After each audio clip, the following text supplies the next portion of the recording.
Halo, perkenalkan saya Desmond Daniel Saragi yang akan menjadi moderator pada FGD hari ini. Jadi di FGD sebelumnya, kita lebih terfokuskan pada evaluasi strategi komunikasi, khususnya dalam kampanye 3M, yakni mencuci tangan, menjaga jarak, dan memakai masker. Sedangkan pada FGD kali ini, kita akan lebih berfokus pada perubahan perilaku masyarakat dalam menghadapi COVID-19. Kurang lebih sudah 8 bulan lamanya Indonesia berperang melawan COVID-19. Dan rasanya kehadiran COVID-19 sudah bukan menjadi hal yang tabu dalam kehidupan kita. Kampanye-kampanye perubahan gaya hidup terasa akrab di telinga, mendorong masyarakat untuk hidup berdampingan dengan COVID. Namun apakah perubahan gaya hidup telah benar terjadi di Indonesia? Jika faktanya hingga saat ini grafik jumlah kasus COVID-19 belum melandai. Hal ini membuat saya tergelitik untuk membandingkan dengan kasus di Provinsi Hangzhou dan Zhejiang, Cina. Di sana penanganan kasus COVID-19 ternyata sangat berhasil. Kuncinya ternyata salah satunya adalah kesadaran dan perilaku masyarakatnya. Tentunya didukung dengan kebijakan dan strategi komunikasi, peralatan, jumlah tenaga medis, dan lain sebagainya. Tetapi awareness dan perilaku atau society behavior sangat berperan penting dalam penanganan COVID-19. Hari ini Cina mengawali lagi kehidupan normal dan ekonomi seolah-olah restart. Jika berkaca dari dua kota itu, menurut saya yang menjadi kunci keberhasilan mereka adalah kesadaran semua orang bahwa penyebaran COVID-19 menjadi tanggung jawab bersama, di mana setiap orang memiliki kedudukan yang setara dan berbagi resiko yang sama. Semua orang terlibat dalam proses memerangi COVID-19 dan terbukti Hangzhou dan Zhejiang mendulang sukses besar dalam penanganan COVID-19. Untuk menjawab pertanyaan-pertanyaan berikut, telah hadir bersama kita via Zoom meeting. Pertama, Ibu Wahyuni Kustiningsih. Halo, selamat siang Ibu. Selamat siang Mas. Iya. Nama saya nggak pakai ini ya Mas.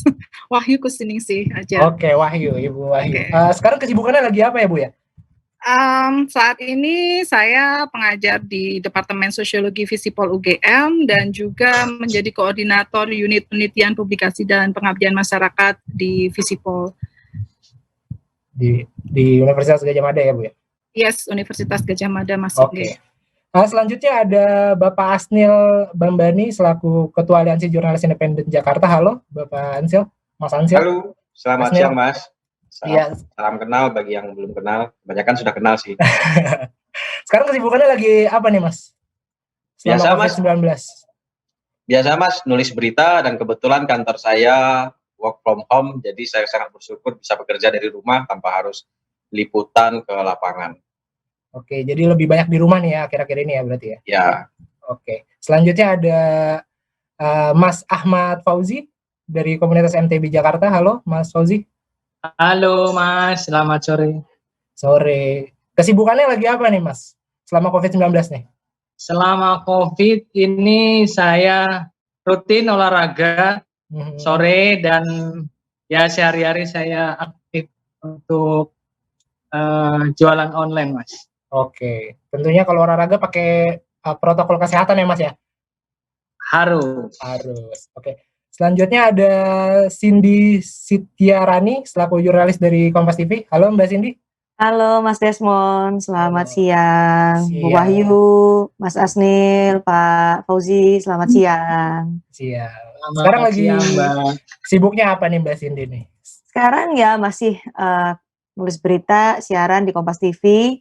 Ada pembagian jadwal yang sekarang udah berubah semenjak pandemi ini. Ada lebih banyak work from home, tapi tetap ada pekerjaan-pekerjaan yang memaksa kita untuk tetap work from office. Tapi tentu kalau di kantor protokol kesehatan ketat, kita sendiri juga berhati-hati supaya nggak ketularan gitu kan.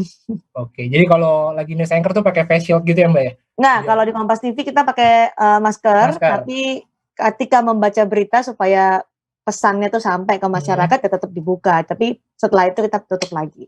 Oke, jadi protokolnya tetap dijalankan banget ya di Kompas TV ya? Ya. Oke, sebenarnya kita masih ada satu pembicara lagi, Dr. Tirta. Cuman karena beliau juga belum hadir, jadi kita mulai aja mungkin ya, sembari menunggu beliau. Jadi dalam FGD ini kita tuh nggak ada benar salah sebenarnya. Kita mendengarkan semua opini dari berbagai latar belakang yang berbeda. Seperti misalkan ada yang dari akademisi, seperti Mbak Wahyu, ada dari jurnalis, Sebenarnya itu doang sih, dua ya, akademisi dan jurnalis, karena rata-rata jurnalis semua rata-rata ya. Di sini kita pengen ngomongin soal sebenarnya ada nggak sih perubahan perilaku nih setelah berlangsungnya kampanye-kampanye yang dijalankan oleh pemerintah, kampanye 3M, lalu kayak untuk menjaga jarak dan segala macamnya ini. Sebenarnya kalau dalam kehidupan sehari-hari ini sebagai pribadi, mungkin dari segi akademisi atau dari segi pekerjaan sebagai jurnalis ini, sebenarnya ada nggak sih perubahan-perubahan itu? Mungkin bisa dimulai dari Mbak Wahyu kali ya. Oke, baik, makasih Mas Desmond. Kalau berubah ya jelas berubah ya, sejak pertama kali datang itu berubah, tapi perubahan pada level apa, skalanya seberapa luas atau seberapa masif di masyarakat itu mungkin yang mungkin saat ini saya belum bisa melihat studi terkait itu ya, terkait seberapa masifnya itu. Tapi sampai sekarang masih orang masih berteriak ini masyarakat kok susah banget sih diajak berubah gitu. Tapi pada prinsipnya berubah iya, terutama kaitannya dengan kesehatan. Contoh misalnya dulu kalau kita makan tuh jatuh sebentar aja, belum 5 menit nggak apa-apa gitu. Sekarang jatuh sebentar tuh udah nggak berani ngambil, yakin deh. Udah nggak berani. Kemudian kalau makan di luar itu udah bawa hand sanitizer, semprot sana sini gitu. Di tas itu pasti ada gitu kan. Terus mbah-mbah di pasar itu udah pakai masker gitu, walaupun agak susah juga ya untuk itu. Saya kemarin juga habis FGD dengan teman-teman Karang Taruna di pelosok Kulon Progo sana, Bandara tuh masih pelosok lagi, itu juga masyarakatnya kata pemuda-pemuda di sana karena diskusinya online kita belum bisa ke lapangan gitu, itu juga sudah berubah, tapi pada titik tertentu misalnya setidaknya mau pakai masker gitu, setidaknya mau cuci tangan dan sebagainya. Jadi perilaku sosial yang berkaitan dengan kesehatan iya mengalami perubahan, tentu saja itu Mas. Oke.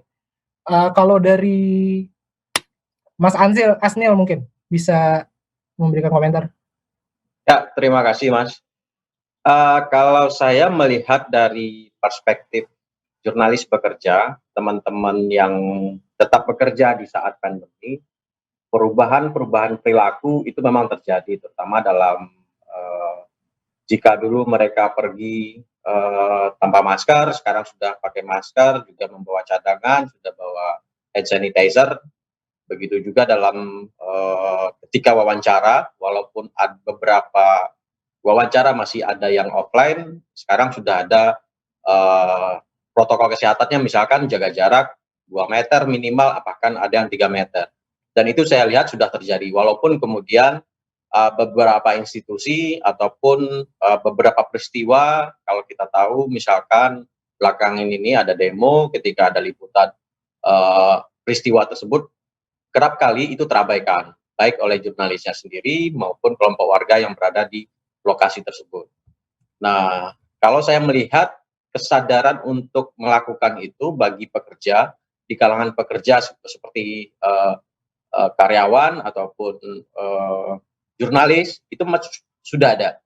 Cuman yang menjadi persoalan adalah keterdesakan ketika berada di suatu lokasi. Misalkan seperti liputan di kawasan waktu demonstrasi, ataupun berbondong-bondong di lokasi pasar, ataupun di tempat keramaian lain, misalkan di stasiun, di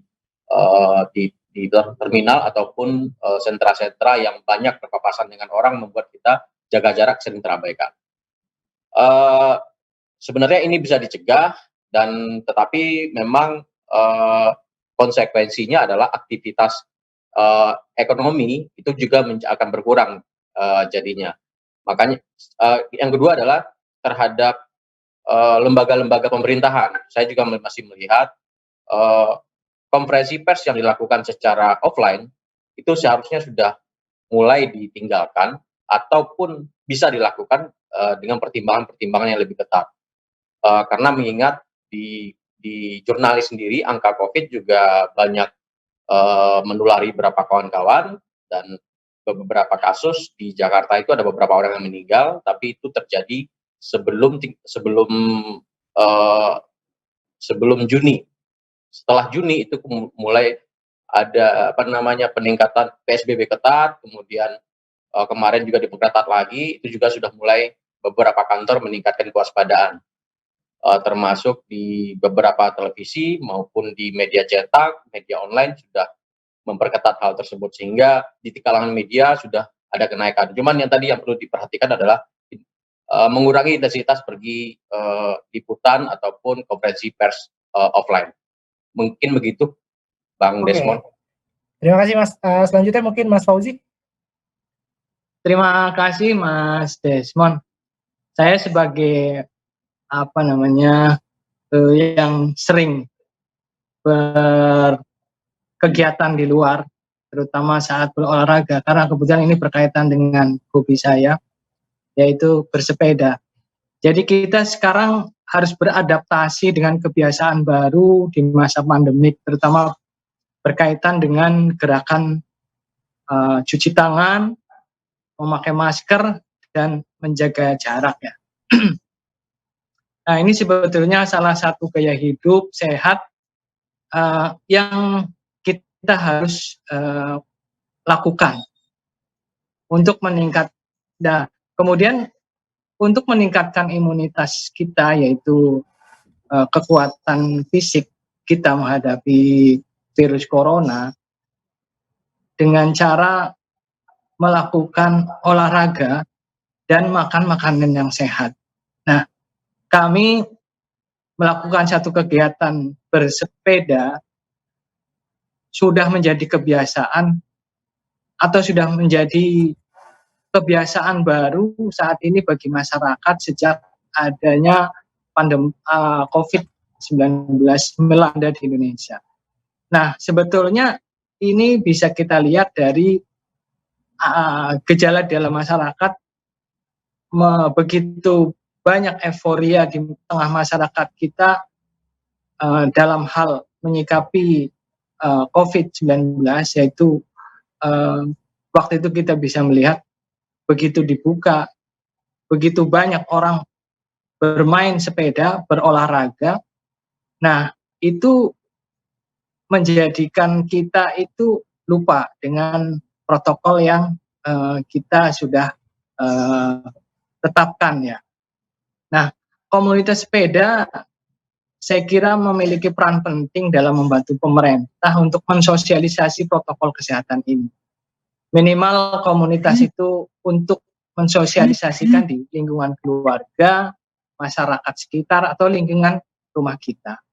Kemudian kami dari komunitas sepeda selalu memberikan pemahaman dan mensosialisasikan program pemerintah secara terus-menerus, karena kita punya kita sadar betul bahwa kegiatan olahraga terutama bersepeda bisa menjadi salah satu jalan penularan COVID-19 karena beberapa kejadian sudah ada. Nah, apabila kami tidak taat dengan protokol atau aturan yang ada, konsekuensinya kesenangan kami, hobi yang kami lakukan bisa jadi dilarang. Nah, ini kita jaga betul, kita sosialisasikan betul kepada teman-teman komunitas agar kita selalu melakukan kegiatan di luar ruang dengan cara mentaati protokol yang ada.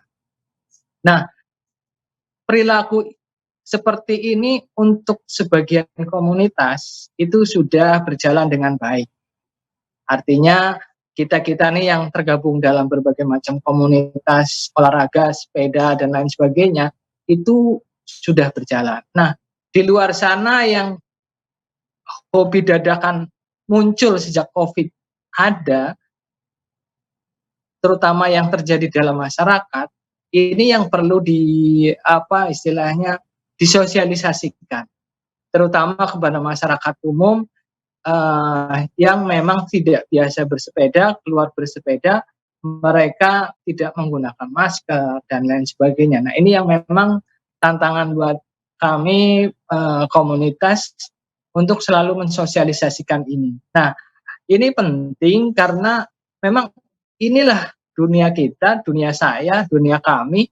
Kalau sampai kita dilarang bersepeda ini, kita sakit hati, bukan sakit hati ya, badan pada sakit, di rumah nggak bisa olahraga. Kita sebetulnya bisa melakukan bersepeda di rumah, tapi kayaknya kurang maksimal lah ya buat saya seperti itu. Jadi buat saya adalah memasyarakatkan protokol kesehatan ini kepada masyarakat ini sangat penting sekali untuk menjaga penularan COVID di komunitas masing-masing, bukan hanya bersepeda juga, tapi di semua komunitas. Kira-kira seperti itu sih, Mas. Oke. Jadi kalau naik sepeda statis mungkin kurang enak kali ya, Mas ya. Jadi mesti kurang enak, membosankan, sangat membosankan. Iya, dan komunikasi juga nggak asik nanti ya sama rekan-rekan komunitas ya. Saya nggak tahu sih sebenarnya ada nggak sih tuh komunitas sepeda statis, mungkin ada, saya juga nggak tahu. Mungkin selanjutnya dari Mbak Cindy, bagaimana Mbak Cindy? Oke, saya kembali ke perspektif dari saya sebagai pekerja media televisi. Tadi kalau dari Mas Asnil, bagaimana soal peliputan. Nah, di TV kita, karena TV itu kan ada dua lokasi lah kalau kita bekerja. Satu newsroom, ada 3 malah, 1 newsroom, 2 lapangan, ketiga adalah studio. Nah, kita itu harus menjaga selama ini pada saat pandemi COVID-19, semua dijaga. Untuk teman-teman yang meliput ke lapangan, saat ini perubahannya adalah mereka dibekali dengan senjata baru. Biasanya kalau senjata kami, kalau liputan adalah kamera dan juga mic, kali ini ada senjata baru adalah masker, face shield. Kemudian juga secara berkala diberikan vitamin oleh kantor. Itu untuk menjaga teman-teman yang tetap ke lapangan, karena mau tidak mau kita tetap harus liputan untuk mendapatkan berita gitu. Kemudian untuk yang ada di studio, biasanya kalau kita melihat talk show, terutama di TV-TV berita, Kompas TV, kita lihat TV One, di Metro TV, sudah ada perubahan yang sangat drastis. Tidak ada lagi narasumber yang hadir di studio. Mungkin kalau pemirsa nggak terlalu melihat ya awal-awal, tapi setelah mungkin beberapa bulan kemudian, oh iya ya, tidak pernah ada narasumber yang datang di studio. Itu adalah upaya kami untuk menjaga supaya tidak ada menjaga jarak lah dengan narasumber, mengurangi banyak bertemu dengan banyak orang yang kita tidak tahu bagaimana perjalanan dia dari rumah atau dari kantor menuju ke studio kami, bagaimana protokol kesehatan yang narasumber kita lakukan, karena narasumber kan tidak hanya dari mereka yang sebagai membuat kebijakan, tapi narasumber bisa saja yang kita datangkan, narasumber dari lapisan manapun bisa kita datangkan ke studio. Karena itu, jadi talk show sekarang semuanya menggunakan Zoom, menggunakan Skype, itu untuk mengurangi orang datang ke kantor kita. Biasanya kalau talk show juga ada penonton yang dalam studio, ada sekitar 80 bahkan biasanya sebelum pandemi COVID-19. Tapi setelah ada kasus COVID-19 di Indonesia, langsung kami mengurangi bahkan meniadakan penonton di studio. Dari biasanya ada 80 mahasiswa, 80 penonton, sama sekali nggak ada. Itu juga perubahan yang dilakukan oleh televisi untuk menghindari kerumunan, mengurangi resiko lah tentunya bagi kita semua kan. Belum lagi proses produksi. Biasanya kalau satu program, katakanlah program saya, Kompas Petang, itu durasinya 2 jam. Produsernya kalau normal yang datang ke kantor adalah 8 orang untuk memproduksi berita 2 jam. Karena saat ini pandemi dan kita diharapkan untuk mengurangi menggunakan transportasi umum, kemudian juga mengurangi jumlah karyawan di kantor supaya tidak terlalu banyak, dipilihlah opsi untuk work from home sebagian. Jadi dari biasanya 8 orang bekerja bersama-sama di newsroom, hanya menyisakan 2 orang saja di newsroom. Dia adalah yang mengkontrol show berjalan dengan lancar, kemudian satu adalah produser yang membantu di newsroom, sisanya 6 orang bekerja dari rumah. Pertama kita agak kesusahan untuk beradaptasi dengan ini. Ya sinyal lah, yang kemudian komunikasi kita koordinasi antara koordinator liputan dengan reporter yang di lapangan, dengan kami yang ada di newsroom, itu berantakan di 1-2 bulan pertama. Tapi kemudian ketika kita sudah beradaptasi, kita sudah adjust, namanya manusia kan pasti akan beradaptasi mencari-cari cara supaya ini berjalan dengan lancar. Ya alhamdulillah kita masih bisa running dengan lancar, tidak ada pengurangan jam tayang, tidak ada pengurangan kualitas berita, semuanya bisa dikerjakan dari rumah. Kemudian untuk yang di studio tadi sudah ya, jadi mengurangi narasumber, bahkan tidak ada sama sekali, menggunakan masker. Kalau misalnya bisa lihat di Kompas TV tadi saya jelaskan, pakai masker dulu di opening, kemudian sebagai bagian juga edukasi kepada masyarakat, kita melepas masker, tapi menyebutkan kita hanya melepas masker hanya pada saat siaran saja. Di TV lain kebijakannya berbeda, mereka siaran menggunakan face shield. Jadi itu adalah perubahan-perubahan yang ada di televisi. Teman-teman liputan tadi kalau disebutkan Mas Asnil, ya ada beberapa peristiwa yang tidak bisa digantikan dengan secara virtual, artis meliput demo, meliput peristiwa-peristiwa yang terjadi di luar. Tapi kami juga sebisa mungkin ketika mendapatkan pernyataan dari narasumber, ya udah lewat WhatsApp aja, misalnya minta komentarnya soal misalnya Undang-Undang Cipta Kerja, tapi tolong direkam ya Pak melalui video, karena televisi kan audio visual ya, nggak mungkin kita menampilkan hanya teks. Jadi kita meminta narasumber untuk merekam apa pendapat mereka, apa komentar mereka, dan akhirnya itu ditayangkan. Justru dengan cara itu sekarang teman-teman liputan kita pernah sharing, justru sekarang malah lebih gampang loh untuk dapatkan statement narsum daripada dulu kita janjian gitu, karena apapun yang terjadi, mereka ada dimanapun mereka bisa mendapatkan statement dari pembuat kebijakan, dari narasumber, dari pengamat itu. Kalau dulu kan janjian ketemu di lokasi ini, ternyata nggak bisa karena macet atau apa. Sekarang dapat aja, malah lebih gampang itu. Bahkan kemarin ketika wawancara sama Pak Mardhani Alisera, Pak Mardhani dari mobil yang berjalan, dan itu kita live, bisa-bisa aja gitu, itu jalan, dan meskipun tidak sesuai dengan standar, misalnya kita punya standar broadcast yang tampilannya seperti apa, headroom ditata, ya yang penting substansinya dapat. Itu sih perubahan-perubahan. Di kantor juga secara fisik ada tempat cuci tangan, disediakan juga masker bagi kita untuk berganti, kemudian tidak ada lagi makan bareng di pantry. Itu juga perubahan-perubahan perilaku yang terasa banget di kantor. Biasanya kita ngobrol di pantry, rame, masuk newsroom itu orang banyak, sekarang sepi. Ya sudahlah, kita terima aja, ini semua demi kebaikan kita semua, supaya juga kita tetap bisa running sebagai TV berita, sebagai penyedia informasi. Ya udah, kita terima, dan itu bisa berjalan sih. Syukurlah perubahan itu bisa diadaptasi dengan smooth gitu. Tapi itu sebenarnya juga mempengaruhi dari segi penontonnya gitu nggak sih, Mbak Cindy? Kayak experience-nya kan pasti beda. Kayak misalkan kita dulunya nonton Rossi, ada penontonnya, terus narasumbernya tuh datang langsung ke studio. Sekarang kan jadi virtual sekali kan? Ada perubahannya. Perubahannya adalah kita kan, nama internet kita tidak selalu semuanya smooth ya. Jadi ada delay antara presenter dan narasumber yang ada di jauh dengan menggunakan Zoom. Itu yang paling berasa buat kita. Ketika kita enak-enak talk show, tiba-tiba mati dengan narasumbernya. Tiba-tiba narasumber sinyalnya nggak bagus, atau kita yang menerimanya nggak bagus. Jadi itu memang jadi tantangan yang sekarang itu juga di luar kendali kita ya, karena itu soal teknis gitu.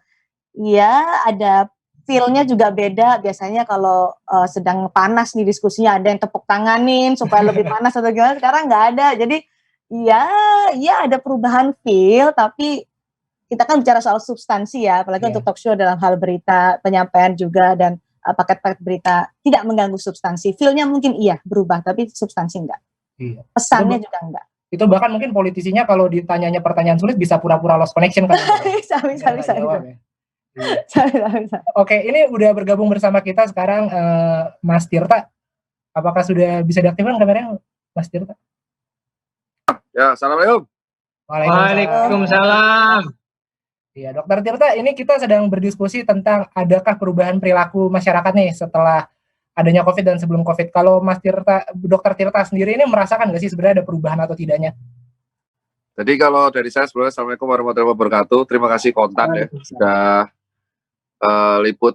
Jadi yang pertama adalah di Indonesia ini kita tuh hanya fokus untuk edukasi di medsos. Ini sesuatu yang sebenarnya saya concern dari awal. Saya sudah kritik ke Pak Doni Monardo, saya kritik juga ke Pak Wazirur Rahman, saya kritik ke Pak Dhani KSP, kayak sampai kapanpun ini nggak akan kelar kalau kita edukasinya cuman 3M dan kata-kata flyer banyak dan komunikasi publiknya itu hanya menggunakan media sosial. Karena rata-rata kalau dalam penelitian menggunakan media sosial hanya 30% lah di Indonesia.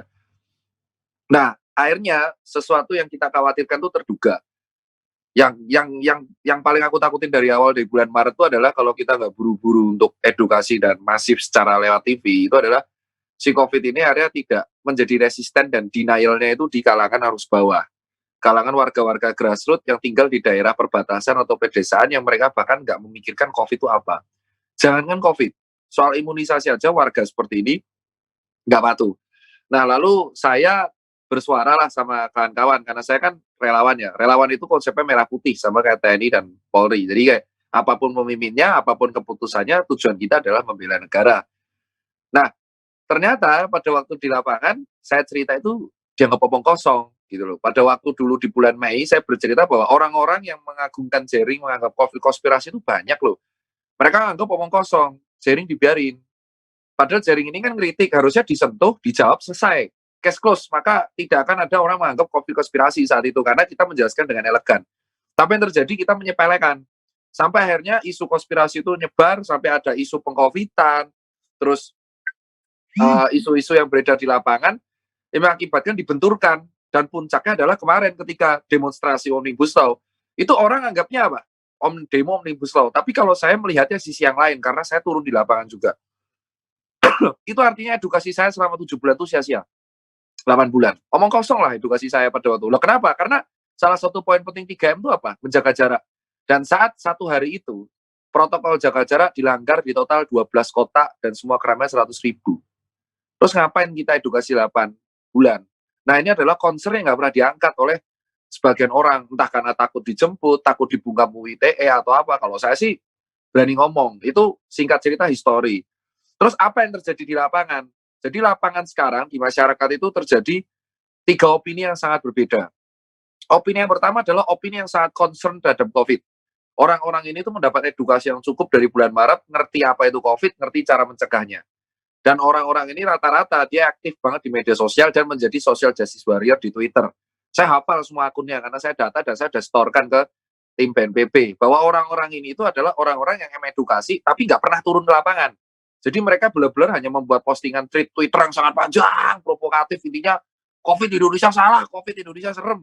Intinya semua yang melanggar protokol dipermalukan lewat TikTok dan Twitter. Terus ketika saya mendebat, solusimu apa? Ya pokoknya salah. Ya solusimu apa? Salah pokoknya. Nah, ini yang terjadi pertama, yaitu kaum-kaum yang memang sangat paham mengenai COVID, tapi hobinya menyalahkan sesama. Bahkan teman saya sendiri itu ada banget yang sangat vokal di Twitter, tapi dia di lapangan aja nggak pernah bawa masker berlebih.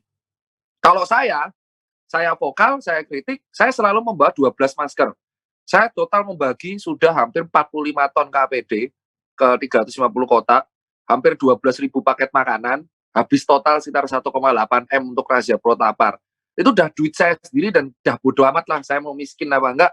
Tahu ujung-ujungnya saya juga pasti akan mati juga kalau nggak kena COVID ya mati kelaparan. Jadi saya positif itu. Jadi orang-orang pertama itu sangat paham COVID tapi hobinya menyalahkan. Salah satu statement yang paling kita kenal adalah apa-apa salah rakyat pokoknya.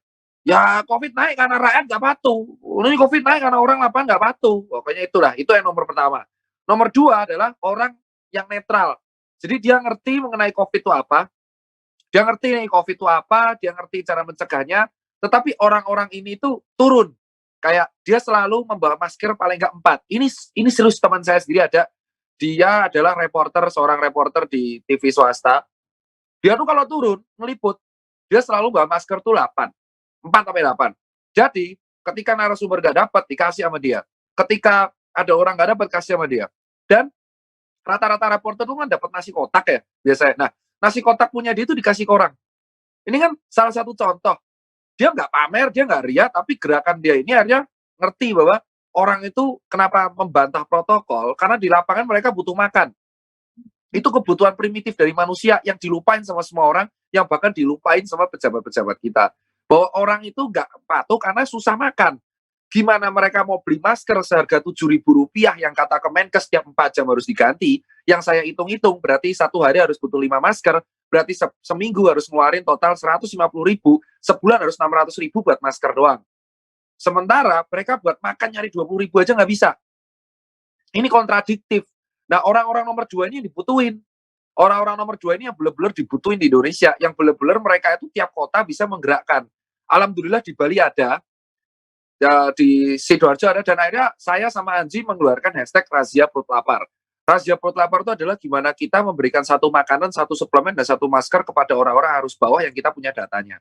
Itu gerakan semua orang. Alhamdulillah gerakan ini ditiru sama semua orang. Jadi kita minimalisir lah konflik, tapi kita kasih solusi. Supaya nanti pemerintah dan pejabat itu ngerti, oh rakyatnya saling membantu. Berarti ada yang salah dong ketika rakyat saling membantu. Itu nomor 2. Nomor 3, ini orang yang sangat-sangat abai atau ignorance. Ignorance di sini tuh bener-bener dia kayak, udahlah, ada COVID apa enggak, gue juga bakal mati, bos.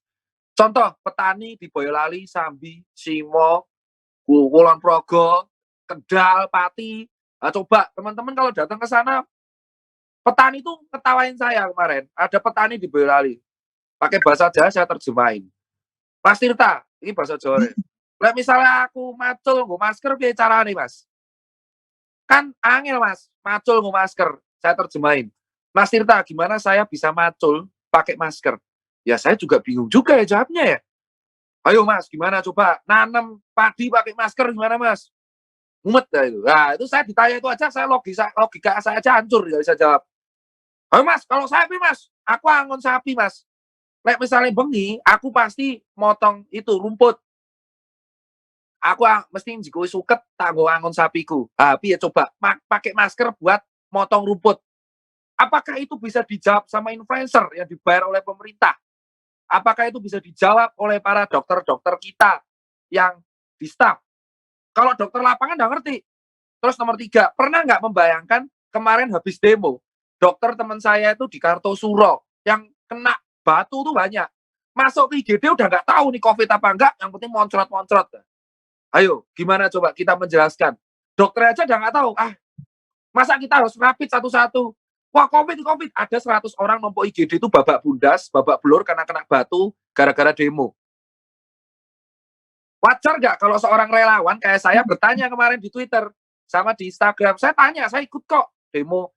Ini 3 hal yang lapangan, sangat patuh tapi hobi menyalahkan, yang tengah-tengah patuh tapi memberi, yang ketiga ignorance. Paling tinggi itu nomor 3 sama nomor 1. Di Twitter isinya social justice warrior, semua orang yang sangat patuh tapi menyalahkan. Di Instagram isinya yang nomor 3. Di FB isinya hoax semua. Di grup WA apalagi. Nah, nomor 2 ini nggak ada, karena orang-orang nomor 2 ini silent, nggak mau muncul, karena nggak malas riak. Nah, sekarang kita buka fakta aja. Saya kemarin bersuara soal Omnibus. Disikat saya bilang, kamu dokter bukan politisi. Nah, terus gimana? Saya cuma tanya satu hal padahal, belum dijawab sama DPR. Pertanyaan saya cuma satu tok. Apakah urgensi mengesahkan Omnibus Law yang draftnya itu berubah-ubah? Dari 900 halaman saya baca di bulan Maret, saya baca. Bukan dokter, 2 kaki kan saya, UMKM dokter. Yang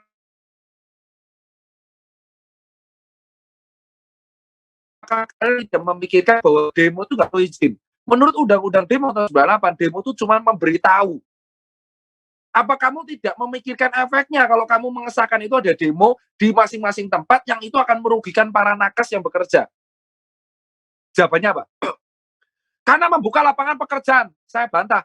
Lapangan pekerjaan dibuka kalau supply chain produksi itu terpenuhi, produksi, distribusi, konsumsi. Fakta di kita, ini adalah krisis ekonomi berujung pada resesi yang terjadi karena krisis kesehatan. Semua udah tahu akarnya kesehatan. Semua orang ini dibatasi sama pemerintah, kuota. Gimana kamu mau hiring pekerjaan sebanyak itu? Wong Omnibus Law itu adalah sebuah undang-undang yang mengatur undang-undang yang lain. Penerapannya pakai PP, peraturan pemerintah. PP aja sistemnya lama banget. Urgensinya di mana? Ya pokoknya ini harusnya adalah lapangan pekerjaan. Ya saya tahu, lapangan pekerjaan tahu urgensinya. Tetapi ketika kita membuka lapangan pekerjaan, otomatis itu akan meningkatkan overhead dari perusahaan tersebut. Tentu harus ada konsumsi, harus ada distribusi. Lah orang daya belinya menurun, gimana kita bisa meningkatkan produksi tersebut? Apalagi sekarang demo terus, dari hari ini sampai tanggal 28 demo semua. Teman-teman saya OKP Islam, saya aktif juga di organisasi. Teman saya OKP Islam demo terus sampai tanggal 28. Gimana investor mau datang ke sini? Yang untung akhirnya siapa? Yang untung adalah pemegang saham yang memang stabil. Pernah ngecek saham kita tuh stabil nggak? Stabil terus. Tapi UMKM hancur lebur. Nah, di sini yang kita bersuara. Warga tuh udah posisi jengah. Mereka udah nggak bisa makan. Susah makan. Di PHK. Daya beli menurun. Mau nongkrong nggak bisa. Mau diskusi nggak bisa, stres di rumah, anak ada 3, rewel semua, anak sekolah online, ditambah dengan perdebatan omnibus, ditambah ada vaksin. WHO kemarin malah bilang, negara yang lockdown itu salah. Lucu nggak? Apakah dibahas di media? Kagak, nggak ada satupun yang bahas di TV mengenai kenapa WHO menyalahkan negara yang mengatakan lockdown. Itu yang ngomong David Navarro, representatif dari General Director of WHO, yang di bulan Maret mereka nyuruh Indonesia lockdown. Dan negara kita terbelah 2, lockdown apa enggak. Yang pada bulan Maret saya berteriak lockdown itu dikira adalah pilpres. Kamu kadrun, kamu teriak lockdown. Ini yang terjadi. Ya kan, kalau ditanya, ini mumpung kontan dan ada teman-teman yang lapangan, kita sekarang ini cuma di medsos taunya aman. Coba ikut saya ke lapangan. Saya ke Cilincing, ketemu 17.000 orang dari 17 RT. Tahu jawabannya, anak kecil ngerubungi saya ngomong, Pak Tirta, lu copot aja maskernya. Gak laku di sini corona. Buset, gue digituin bos sama anak kecil usia 6 tahun di Cilincing. Digas. Sampai Pak Riza Patria hari ini stafnya ngubungi saya untuk yang Cilincing ini diapain. Ini baru Cilincing, belum Cipinang, belum Cijantung, belum Cipayung, belum Cipadu, belum Cipulir, belum Ciledug. Itu baru Jakarta dan sekitarnya. Belum daerah tengah, belum daerah Jawa Timur. Di Jawa Timur Pak Joko Widodo mengeluarkan statement, hebat banget, Jawa Timur hijau berkat bonek. Itu yang usul bonek juga relawan. Kenapa nggak dari dulu, Maret? Nah, ini yang jadi pertanyaan bagi mahasiswa kita. Apa yang jadi masalah? Kita semua, Mbak Sidi, patuh nih protokol. Coba tanya ke Epson, PT Epson. Patuh, tapi tetap 1.000 orang positif. Apakah tetangganya, kantornya Kompas, kantornya Kontan, yang daerah CBD aja? Patuh. Kagak, lift cuma 8, pintu masuk cuma 2. Tetap tidak ada disinfektan. AC sentral, orang bersin satu gedung tetap akan kena. Saya sudah terangkan itu dari bulan April, bahaya AC sentral. Sirkulasi tertutup karena COVID bisa bermutasi 6 jam di AC sentral. Karena AC sentral itu pakai freon. Didengarkan, diketawain. Katanya, lu nggak tahu sistematika gedung. Ya udah, kalau lu ngeyel ya terserah. Terus sekarang klaster kantor. Wah iya, pendapat Tirta bener. Gimana sih? Dulu dibully, sekarang dibenerin. Terus gimana yang bener? Ya kan, fakta di lapangan adalah antara Pak Joko Widodo dengan menteri-menterinya itu udah buat kebijakan. Tapi pelaksanaan di lapangan, semua tubrukan. Ada protokol 3M. Tapi hajatan karena pilkada di ACC. Saya berteriak gak boleh, katanya karena saya dokter. Ada protokol 3M. Tapi demo diizinkan. Demonya dibuat, ada demo karena apa? Karena Omnibus disahkan. DPR yang gak mau disalahin, pemerintahnya yang lempar ke DPR. Ada yang ketiga, nyuruh 3M, tapi makanannya nggak tahu gimana. Sampai detik ini Kabupaten Badung di Bali tutup semua tokonya. Di satu sisi pariwisata penghasilan nomor 2 di Indonesia di bawah pertambangan hancur. Kita bingung gimana untuk CHSE, Cleanliness, Health, Safety, and Environment, untuk membagikan pariwisata. Tapi di satu sisi Bali masih tinggi. Ini adalah sebuah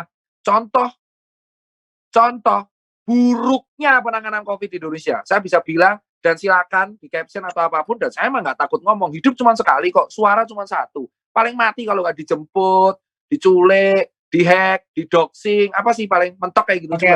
Oke, Dokter Tirta, mungkin kita kasih kesempatan ke yang lain juga untuk... ya, tapi ini closing statement karena saya cuma bilang, kan ini Kontan kan ngubungi saya.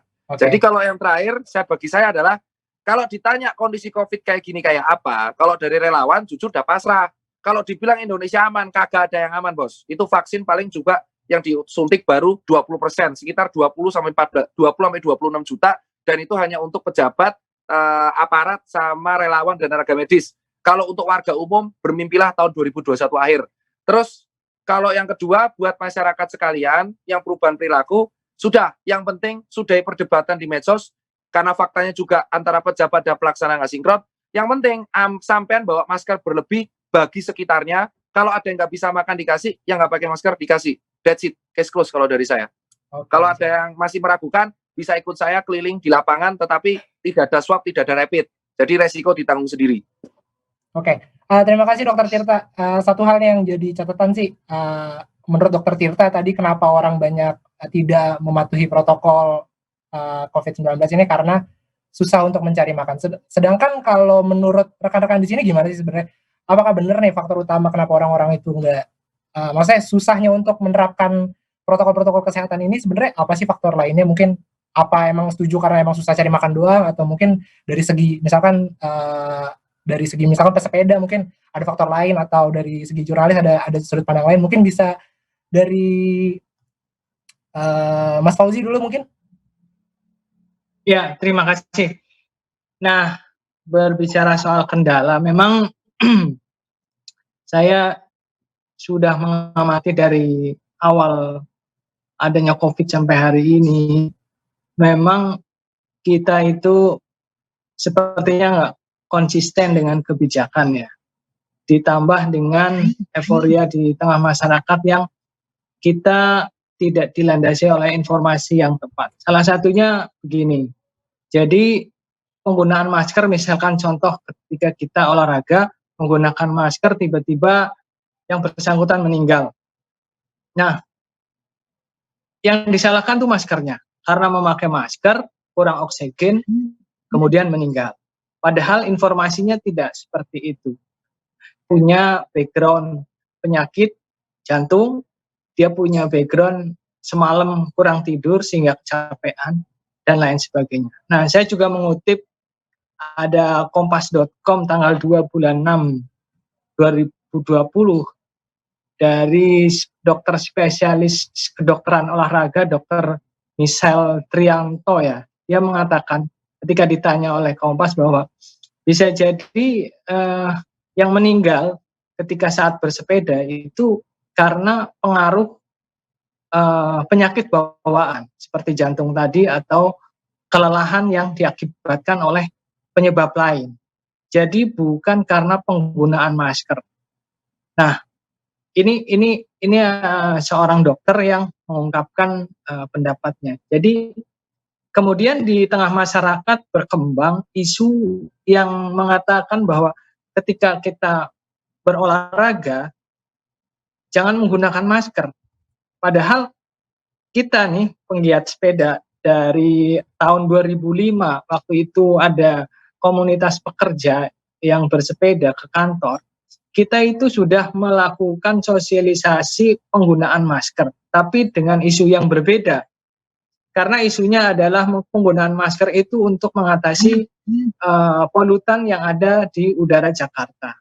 Nah, tidak ada sejarahnya penggiat sepeda ini meninggal karena memakai masker. Jadi aneh ketika adanya COVID kemudian berkembang, ada yang naik sepeda kemudian memakai masker kemudian meninggal, dan ini di blow up seolah-olah sebabnya adalah masker. Ini menjadi ketakutan tersendiri bagi penggiat olahraga yang di luar yang harusnya memakai masker. Nah, ini ada kebingungan di tengah masyarakat. Artinya begini, bahwa informasi yang tersebar saat ini di tengah masyarakat itu gampang sekali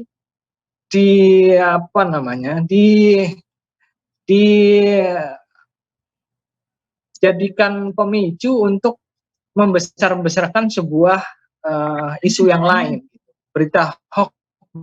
Jadi hal ini menimbulkan kegalauan, ini menjadi hambatan tersendiri bagi kami komunitas untuk mensosialisasikan pemakaian masker misalkan. Nah, di sisi yang lain kami itu sering jalan bersepeda ke tengah masyarakat, ke tengah kerumunan, ke pasar, ke ke kampung-kampung.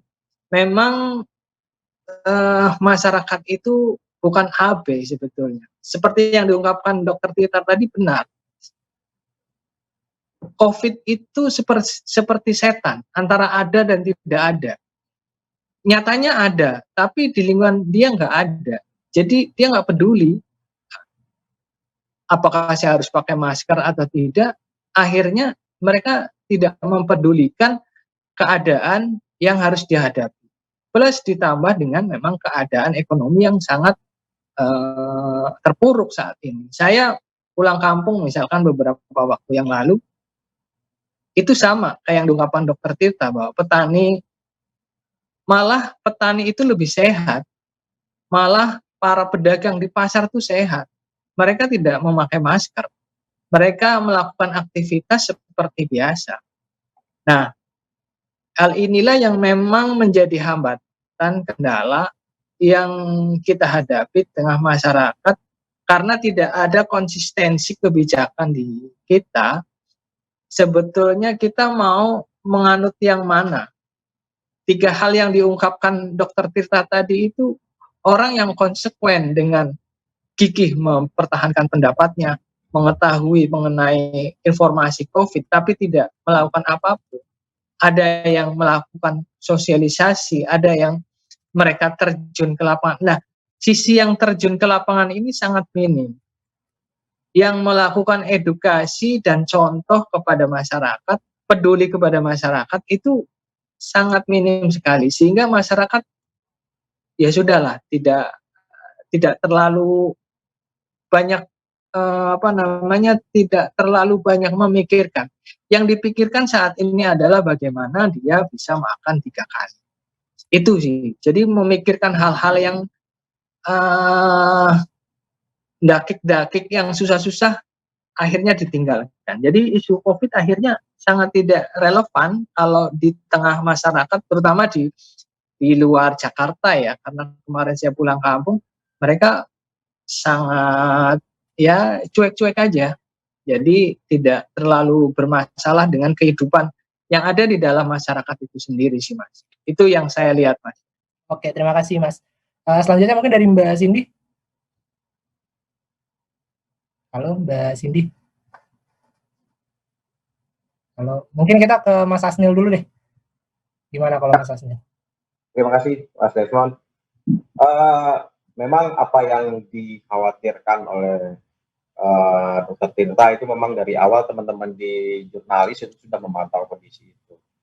Permintaan lockdown yang diabaikan, pejabat yang denial, dan lain-lain. Tapi oke lah, itu sudah berlalu.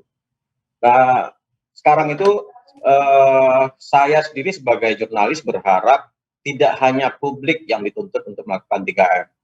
Tapi pemerintah ataupun pembuat kebijakan harus serius melakukan 3T. Testing, tracing, dan treatment. Ini menurut kita juga belum maksimal dilakukan.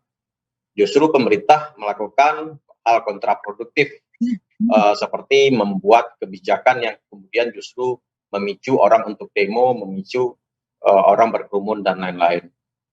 Undang-undang Cipta Kerja disahkan, kemudian memicu hasilnya adalah orang demo, semua protokol kesehatan tidak dilaksanakan.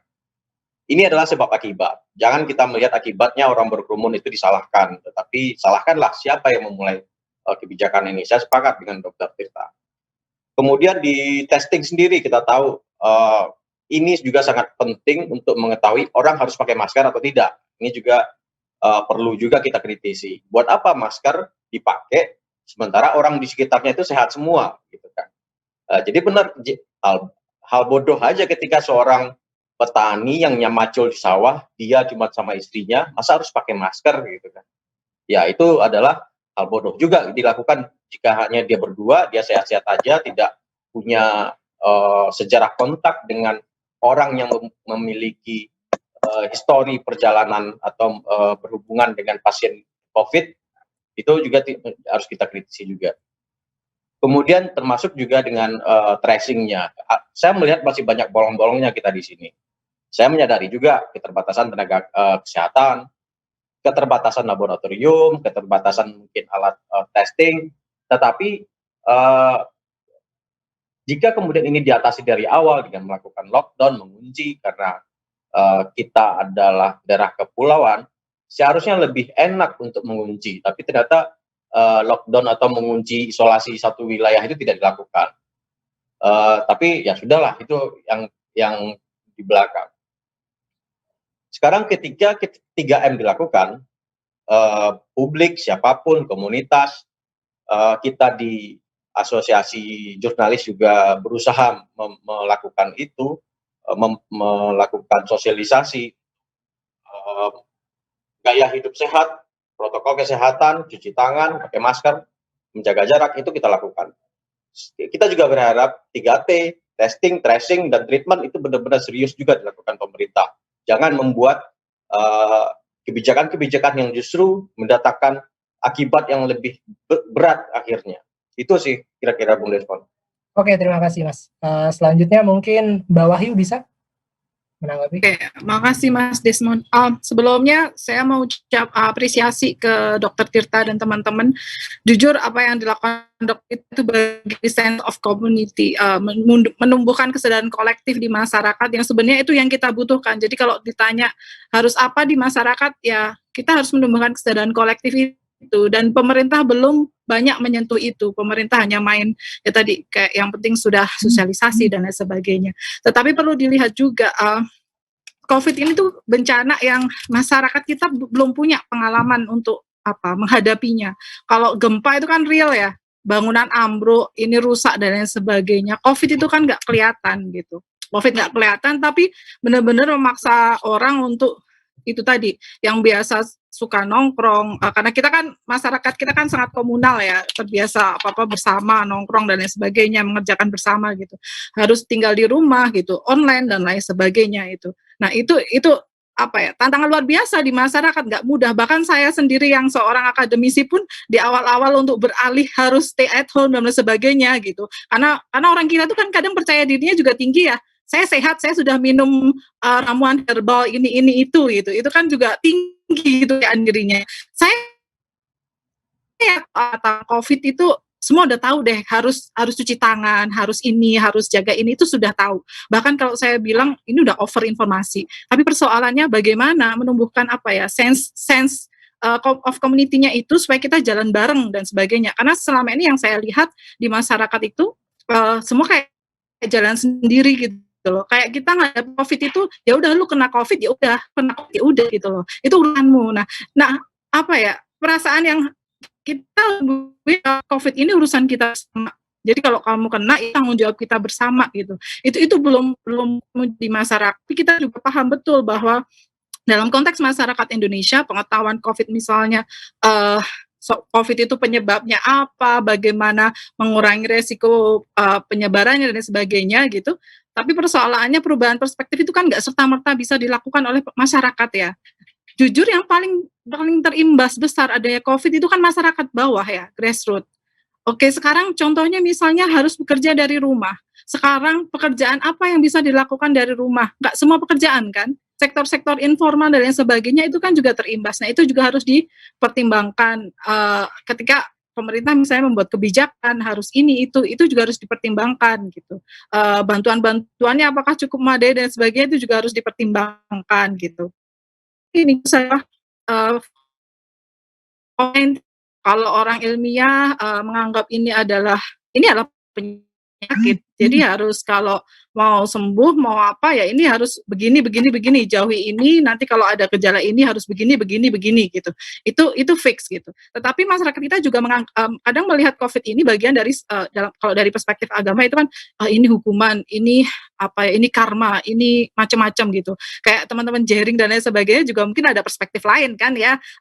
Kenapa akhirnya berteriak, padahal ya mungkin kalau saya pribadi ya real ini udah banyak korban, tetangga saya sudah ada, pasar saya sudah berapa kali ditutup, dibersihkan dan lain sebagainya, itu real di sekitar saya karena saya melihat, saya punya pengalaman sekitar saya bagaimana tetangga saya akhirnya ada yang dijauhi karena dia tiba-tiba terkena positif COVID itu saya melihat. Jadi ketika itu saya sadar. Nah, mungkin ke depan ketika sharing pengalaman ini mungkin bisa dimasifkan dalam artian gini, orang itu ibaratnya kalau orang Jawa bilang gini, wong ngerti nek ning ngarep moto. Kalau di depan mata itu udah langsung oh iya ya begini ya gitu. Jadi sharing pengalaman individu sebaiknya kita produksi, kita sebarkan lebih luas, kemudian sharing pengalaman antar individu ini akan kumpul, jadi pengalaman kolektif bersama.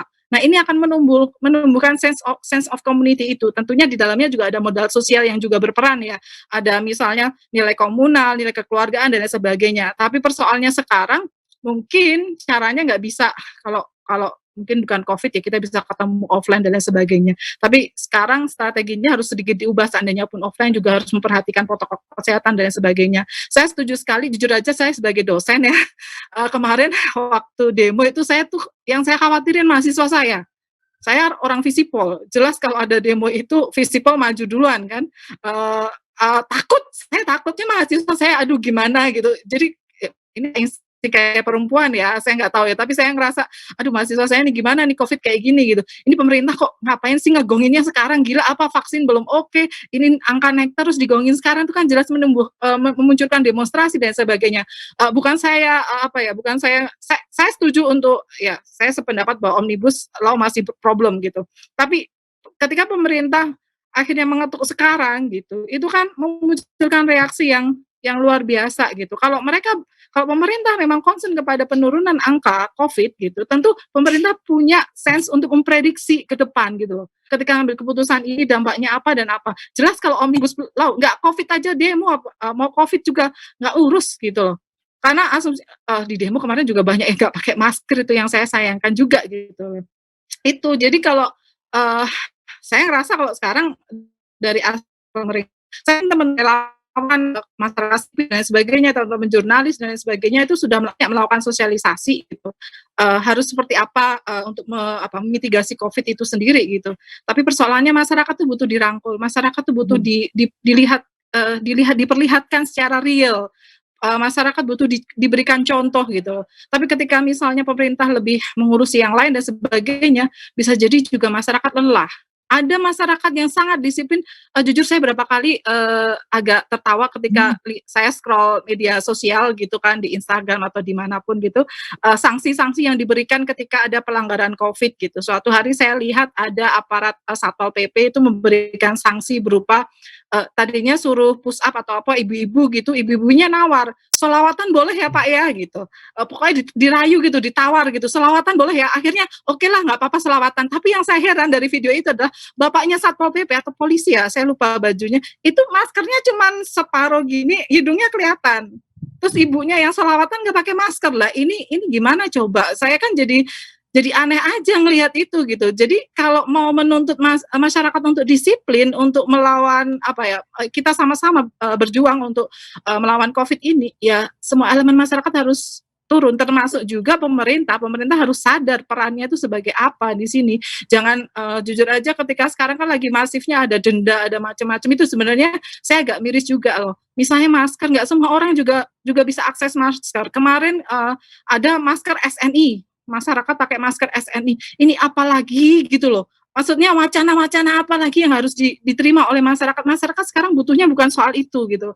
Masyarakat yang dibutuhkan masyarakat adalah ayo dong saya diajak bareng-bareng gitu. Ini COVID ini persoalan bersama, bukan persoalan saya aja gitu.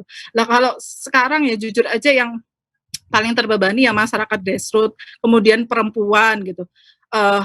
Perempuan tuh luar biasa loh selama COVID ini bebannya gitu kan. Masih harus jagain anak sekolah, kalau punya anak sekolah SD yang harus dijaga, masih harus ke pasar dengan resiko penularan tinggi gitu.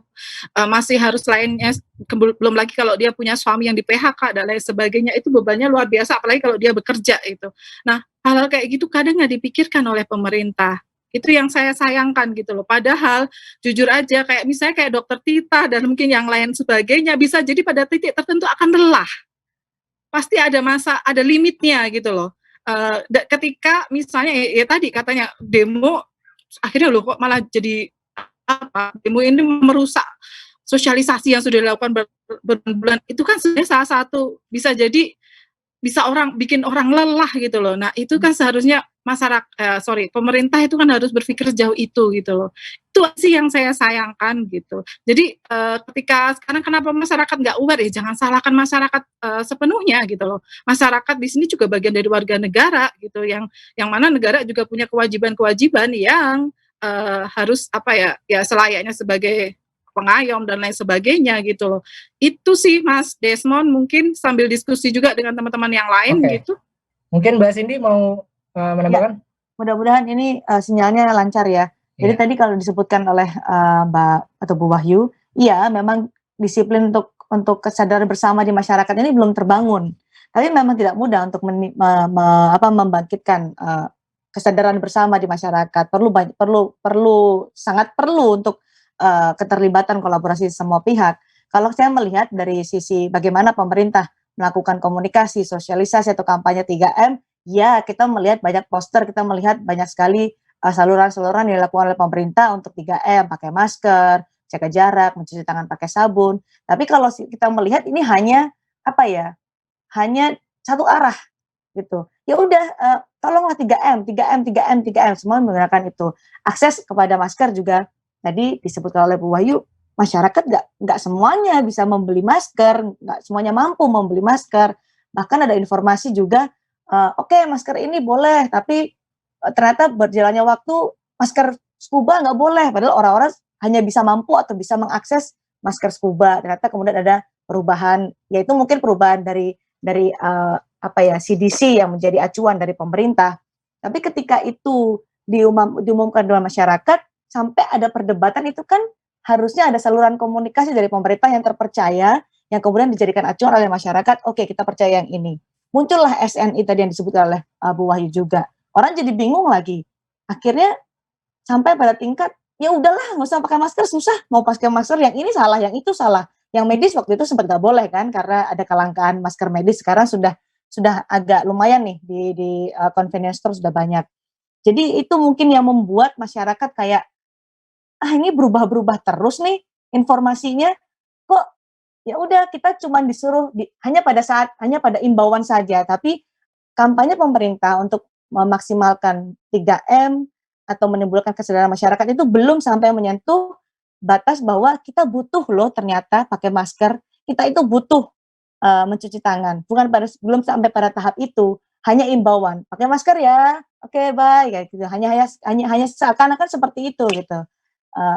Belum menyentuh kita sadar kita butuh, itu untuk kita, itu untuk teman-teman kita, itu untuk society kita, itu belum ada. Jadi kalau saya melihat ini rencana sosialisasi pemerintah atau kampanye pemerintah, strateginya sudahkah terencana? Saya tidak melihat ini rencana yang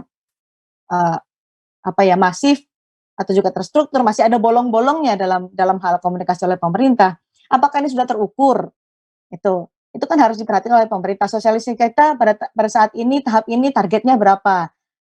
Sosialisasi kita soal menggunakan masker, apa yang harus dilakukan, strateginya, ukurannya gimana yang dikatakan berhasil. Kemudian apakah ini bisa dievaluasi?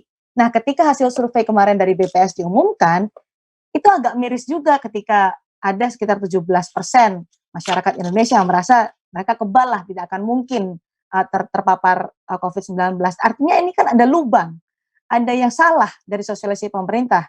Meskipun pemerintah sudah menyatakan masif, sudah melakukan secara struktur klaimnya. Tapi ketika masih ada 17% masyarakat Indonesia merasa tidak tertular COVID, itu adalah hal yang bahaya. Harus ada yang dievaluasi dari apa yang dilakukan oleh pemerintah. Dokter Tirta cerita tadi di Cilincing, nggak usah pakai masker dok, nggak laku di sini.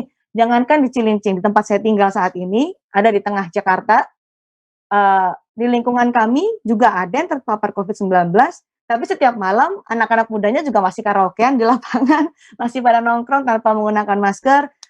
Mereka yang pedagang kaki lima juga ketika diingatkan, Pak, mau pakai masker, karena kita sudah mulai berusaha untuk mengingatkan kan, nggak enak Mbak, ngap.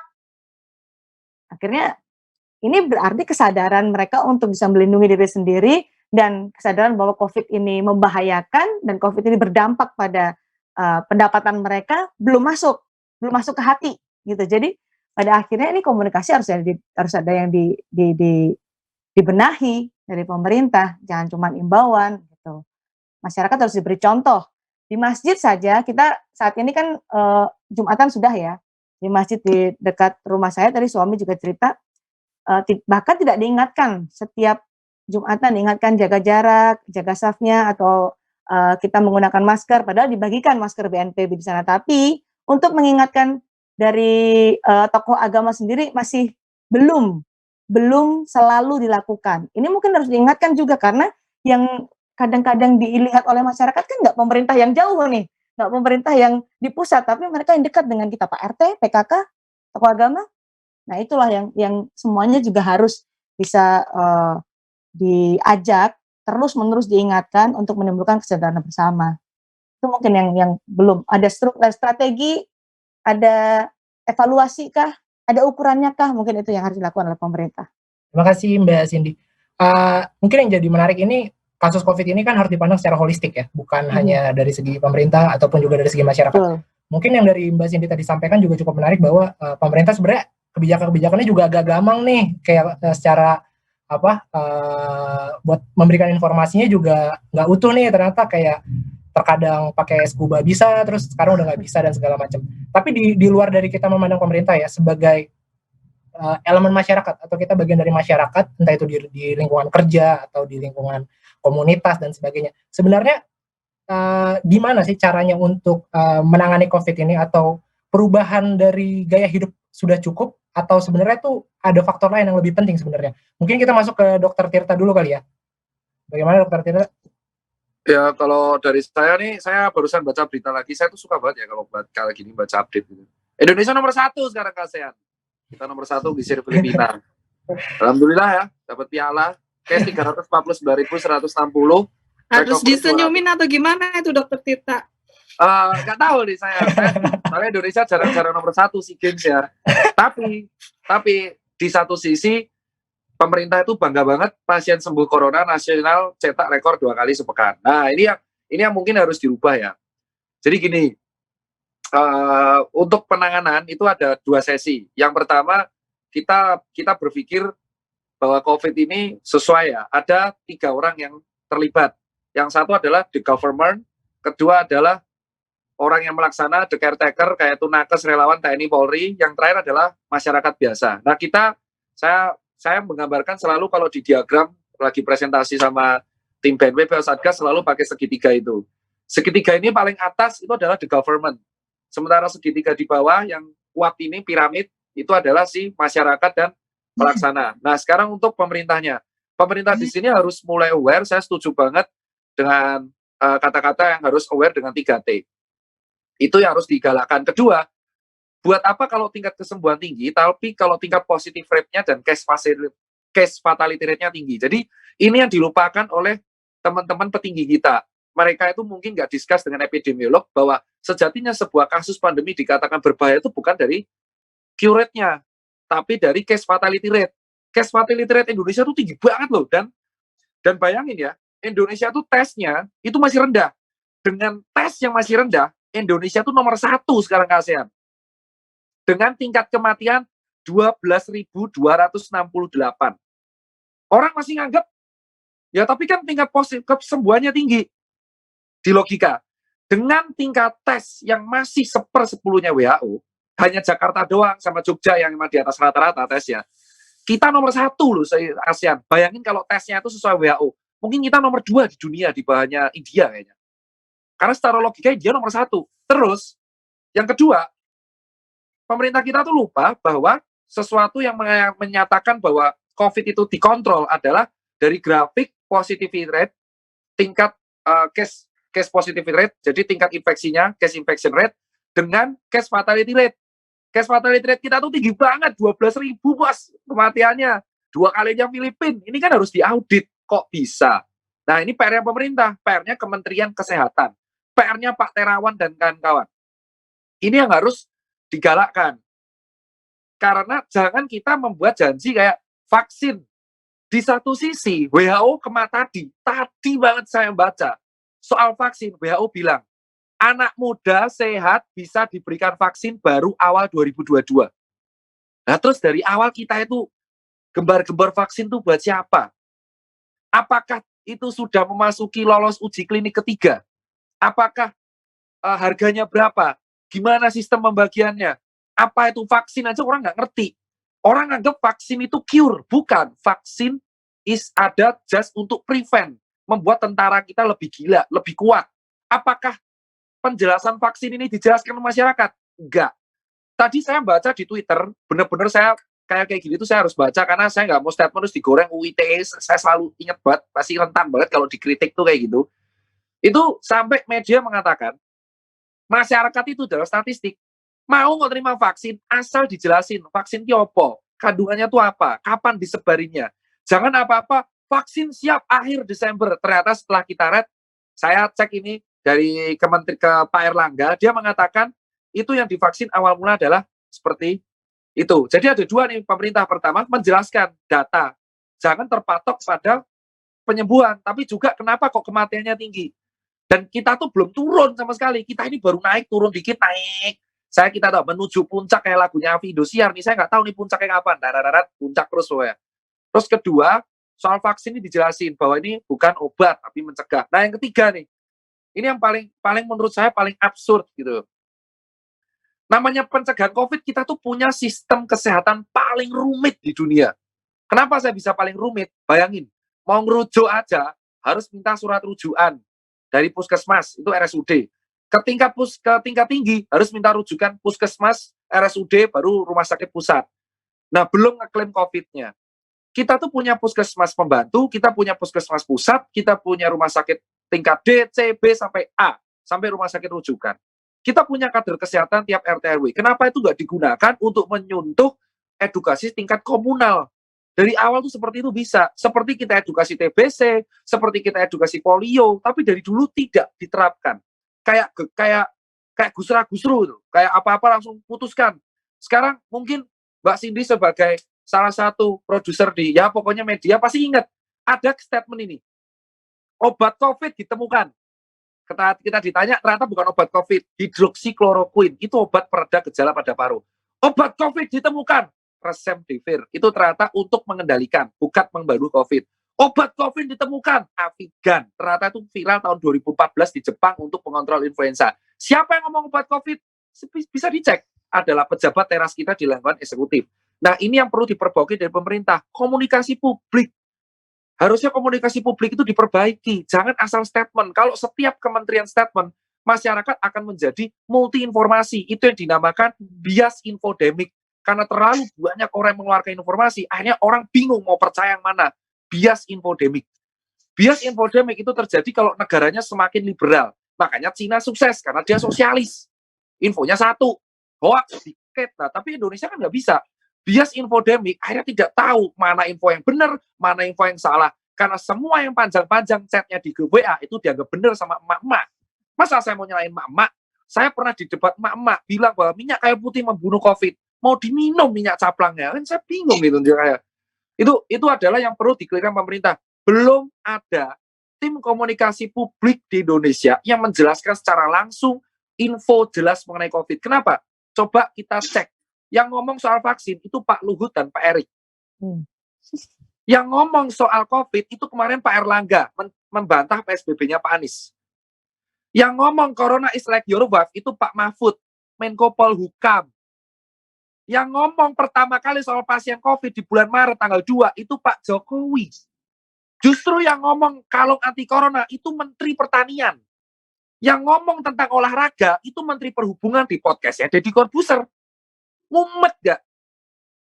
Ya, kalau kayak gini, terus yang mencegah bola, Humas Kapolri, dan bukan Menpora. Terus yang ngomong soal ICU, penarikan, itu Pak Yuri. Terus habis itu, ini masih lagi nih, masih lebih chaos lagi nih. Masih lebih chaos lagi. Yang ngomong soal pariwisata, itu sekarang musisi. Yang ngomong ekonomi kreatif, itu sekarang Kementerian BUMN. Bahkan kita nggak tahu, masyarakat nggak tahu bahwa pemerintah menyuntikkan dana triliunan melalui Pak Teten di Menko UMKM. Nggak ada yang tahu. Kenapa nggak ada yang tahu? Karena tidak disebarkan. Terus yang paling lucu lagi nih, PSBB di Jakarta kemarin total 7 September sampai 11 Oktober. 11 September sampai 11 Oktober, sebulan. Tetapi Bekasi, wali kota yang bilang, buka terus tempat hiburan. Padahal Jakarta dan Bekasi 22 kilo. Terus habis itu viral di TikTok. Artinya apa? Ini adalah contoh bahwa ternyata penanganan di pemerintahan itu semua pejabat pengen cari panggung. Mengeluarkan statement sendiri-sendiri. Padahal Pak Jokowi sudah buat instruksi. Semua COVID dikembalikan ke kepala daerah, anggarannya dari APBD dan peralihan APBD ke COVID disesuaikan, dilaporkan ke Kemendagri, Pak Tito Karnavian yang kontrol. Di Instagram TV-nya Pak Jokowi, di menit ketiga, Pak Jokowi mengatakan, kalau mau ngadu, silakan ngadu, tapi nggak ditulis ngadunya kemana. Padahal ada isu pengkovitan, ada di Dinas Kesehatan Provinsi Riau. Data Satgas COVID Riau itu 3 hari menghilang. Mungkin kalau Mbak Cindy pengen ngangkat, asik nih. Karena 3 hari datanya hilang. 3 hari datanya hilang. Bayangin coba. 3 hari datanya hilang. Ada seorang pasien, itu saya kontrol terus, saya akan blow up nanti. Dan ini nggak masuk kemana-mana. Dia negatif, RS-nya bilang negatif, di Dinkes keluar positif, umurnya beda. Dan dikubur di COVID, dipindah nggak boleh. Dinkesnya di defend, nggak mau. Janjinya mau dipindah. Habis itu datanya hilang 3 hari. Terus klarifikasi di Facebook, maaf datanya hilang, akses COVID di Riau tidak bisa diakses. Ini sampai semua nasional nggak ada yang tahu. Jika Dinkes saja bisa kayak gini, ini baru satu Dinkes di Riau, berarti Dinkes lain bisa dong. Berarti data yang kita percayakan kayak apa coba? Nah, ini jadi masalah soal data. Nah, yang dilakukan oleh pelaksana, saya, relawan, Nakes, TNI, Polri, itu bergerak berdasarkan SOP. SOP kita kalau relawan sama Nakes itu Kemenkes. Jadi kalau Kemenkes bilang A, ya kita nggak bisa ngelawan. Karena ID itu hanya organisasi profesi. Nah, ini yang kita bilang, kalau Kemenkes ya kayak gitu terus, ya udah saya nggak bisa ngapa-ngapain juga. Karena Pak Terawan itu kemarin mengeluarkan malah Permenkes 24. Di kala COVID ngeluarin Permenkes 24. Apa Permenkes 24? Bahwa kalau mau ronsen, harus minta rujukan ke radiologi. Wah, mantep bos. Mumet gak ini? Apalagi orang USG. Ini jadi masalah baru. Warganya akhirnya pusing. Pemerintahnya udah gelut, A sama B beda, pusat sama Pemda beda, terus ada omnibus, nggak makan, terus tiap kementerian ngomongnya beda, ada yang dirazia, dangdutan di Tegal, wow mantep itu. Kemarin Blora dangdutan, ini kasihan Pak Ganjar ya, sudah edukasi, Bupati yang DPRD Tegal dangdutan, Bupati Blora dangdutan. Yang rekam malah dipasalkan, wah mantep itu. Terus akhirnya Pak Ganjar ngeritik di Twitter, ngeritik anak buah di Twitter, bayangin. Seorang gubernur mention nama Bupati Blora di Twitter. Itu kalau saya jadi bupatinya saya malu banget coba.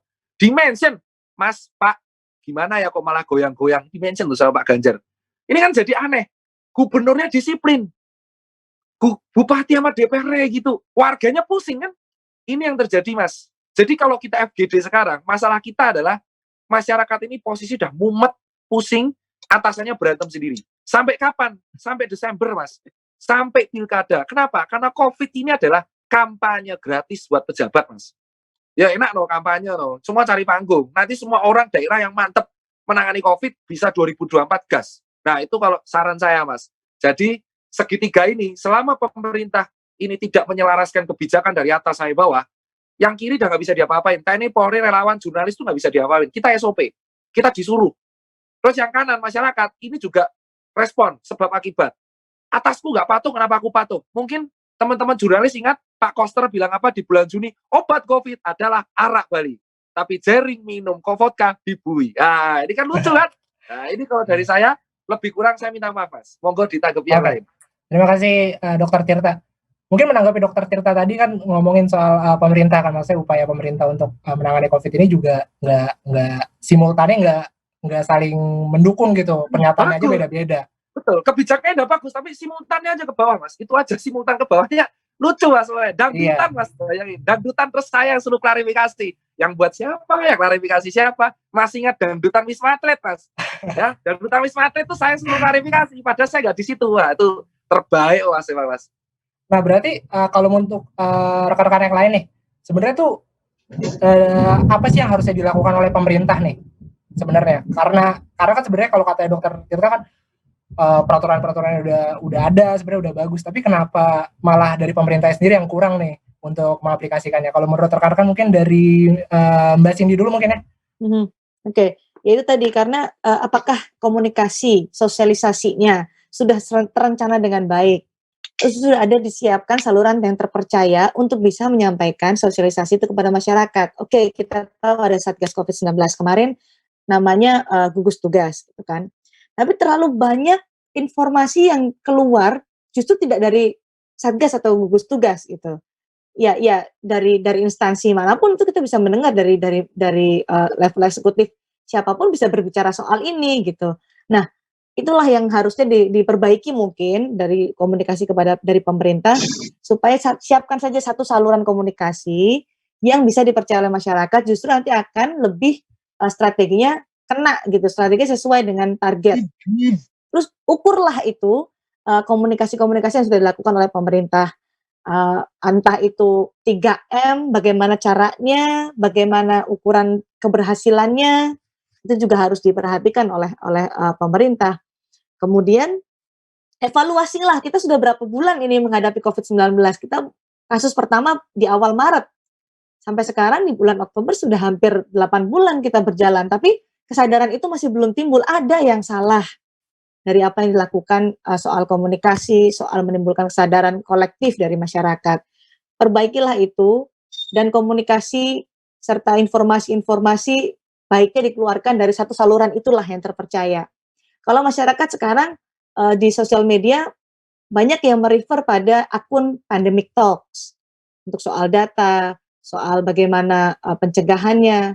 Di sosial media justru berkembang ada informasi-informasi lain yang dianggap oleh masyarakat, oke, ini bisa kita percaya karena datanya dianggap lebih terbuka dibandingkan pemerintah, karena lebih transparan dianggap oleh masyarakat daripada pemerintah. Itu kan artinya pemerintah harusnya bisa merangkul juga epidemiolog, orang secara statistik maksud saya, kemudian juga ahli-ahli yang lain yang ya epidemiolog lah paling tidak untuk mata virus ini dikumpulkan menjadi suatu bahan komunikasi yang lebih jelas bisa diterima oleh semua masyarakat. Kadang-kadang bahasa yang ketinggian, ada yang menggunakan bahasa Inggris, sementara kita nggak ngerti, yang masyarakat kita nggak ngerti bahasa Inggris apa artinya, memahami aja nggak bisa, apalagi bisa masuk ke hati dan juga pikiran untuk bisa dijadikan kesadaran. 3T itu juga harus terus dilakukan oleh pemerintah, meskipun ya kita tahulah untuk tracing, testing dan treatment itu kita masih harus banyak yang diperbaiki. Tapi paling tidak untuk bisa menumbuhkan kesadaran kolektif, saluran yang terpercaya itu harus dipercaya dulu oleh pemerintah, dipercaya dulu oleh pembuat kebijakan, akhirnya nanti masyarakat juga akan percaya dan mudah-mudahan harapan kita ya itu bisa diimplementasikan. Itu sih Mas Desmond. Kalau bisa pemerintahnya jangan terlalu sering cari panggung lah ya, jadi bingung. Saya nggak mau paling tidak inilah satu saluran komunikasi yang terpercaya. Selanjutnya mungkin Mas Fauzi. Ya, terima kasih. Saya kok melihat hal yang lain ya dari pemerintah ini. Dari awal adanya COVID sebetulnya kita kan belakangan setelah Yuan ya. Jadi awal-awalnya kita kelihatannya lancar ya, ada informasi mengenai COVID itu transparan, terbuka, kemudian solusi-solusinya jelas gitu. Makin ke sini pemerintah makin tidak fokus dan saya melihat seperti kebingungan mengantisipasi begitu besarnya, begitu dahsyatnya pengaruh penyebaran COVID ini ya. Nah, ini kelihatan sekali kepanikan yang terjadi di pemerintahan dan kebijakan-kebijakan yang muncul. Imbasnya kepada masyarakat adalah masyarakat juga bingung mau melakukan apa. Akhirnya adalah inisiatif-inisiatif yang dilakukan oleh masyarakat seperti Dr. Tirta dan kawan-kawan. Kemudian kita juga penggiat sepeda dan komunitas akhirnya juga melakukan apa yang kita bisa lakukan sendiri ya. Untuk memproteksi diri akhirnya kita melakukan kegiatan tugas-tugas masing-masing yang kita lakukan. Misalkan beberapa waktu lalu anggota kami komunitas sepeda mengalami memang terkena COVID ya, akhirnya kita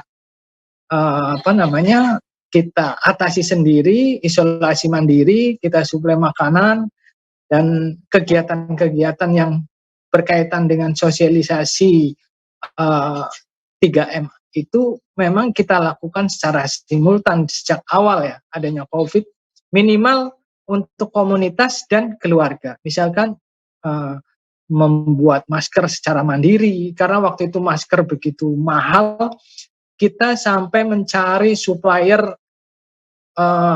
masker ke berbagai tempat nggak ada, dan itu harganya sangat mahal.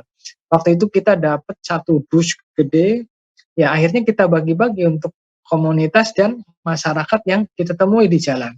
Nah, inisiatif-inisiatif seperti ini yang akhirnya dilakukan oleh masyarakat setelah melihat pemerintah itu nggak bisa dipegang.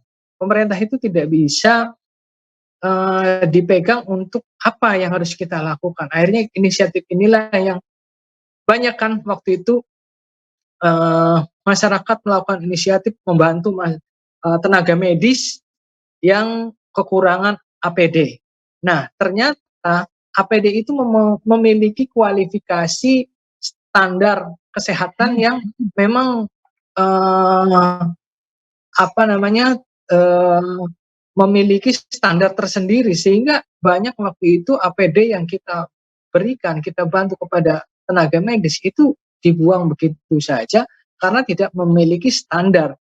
Dan standar itu kan harusnya disosialisasikan oleh pemerintah kepada kita. Nah, kita bisa memberikan bantuan, dorongan, dan bantuan dalam arti inisiatif membantu pemerintah. Masyarakat ini sebetulnya sangat respon ya, sangat bisa mendukung program pemerintah asal pemerintah itu terbuka, transparan. Ayo bersama-sama kita membantu yang bisa kita lakukan. Tapi pemerintah itu cobalah terbuka dan kita bisa melakukan inisiatif secara benar. Waktu itu kita banyak melakukan bantuan APD itu teman-teman nggak sesuai standar, akhirnya dibuang, nggak sesuai standar medis.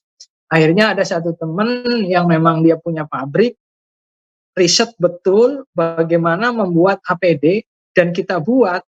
Setelah kita buat, ternyata terkendala oleh perizinan. Mentok perizinan yang akhirnya dia sebetulnya produknya sudah sesuai, tapi perizinan yang sangat berbelit, akhirnya teman kami menyerah untuk tidak membuat APD. Padahal APD-nya dia, produksinya dia itu sangat, dan kita pakai. Nah, hal-hal yang seperti ini sebenarnya ini banyak sekali inisiatif dari masyarakat yang bisa dimanfaatkan oleh pemerintah, bisa digali lebih jauh seperti Dokter Tirta tadi, tapi pemerintah kurang memberikan peluang yang positif sehingga akhirnya masyarakat pada kesimpulan ya sudahlah, akhirnya banyak yang menunggu dan ya tidak responsif gitu. Itu sih kalau saya lihat. Jadi kalau ini inisiatif dari masyarakat kayak tinggi terbentrok sekali ya. Jadi terbentrok dengan kebijakannya, standar-standarnya. Pada awal-awal COVID itu inisiatif bagaimana mendukung, membantu pemerintah mengatasi ini itu sangat tinggi. Tapi belakangan akhirnya seiring waktu ketidakkonsistenan pemerintah dalam kebijakan-kebijakan sehingga masyarakat ini ngalami bingung, mau gimana, kita mau seperti apa gitu. Nah, inilah yang akhirnya menjadi bumerang buat pemerintah juga, buat para medis juga yang sebetulnya bisa dimanfaatkan lebih maksimal. Termasuk adalah perusahaan-perusahaan swasta ya.